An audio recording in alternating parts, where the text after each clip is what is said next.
আসসালামু আলাইকুম গাইজ, সবাই ভালো আছেন?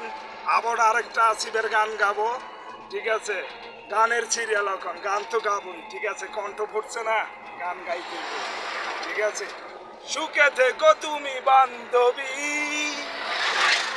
পারো যদি ভুলে যেও আমায়, হৃদয় ভাঙার অপরাধে করব না অপরাধী তোমায়। মনের বাঁধন ছিন্ন হলে কাউকে কি ধরে রাখা যায়? ওগো বান্ধবী যাও চলে, তোমাকে ফিরাবো না আমি। কিন্তু এই গানটা, ঠিক আছে? সবাই ভালো লাগলে লাইক কমেন্ট শেয়ার করবেন। আজকাল লেগে গান গাবো না, কালকে আবার কণ্ঠ ঠিক করে হলে সবাই লেগে ভালো ভালো গান আনুন, ঠিক আছে? আনুম তো অবশ্যই, এখন গান গাইতেছে আনুম না, আনুম, ঠিক আছে? ওকে।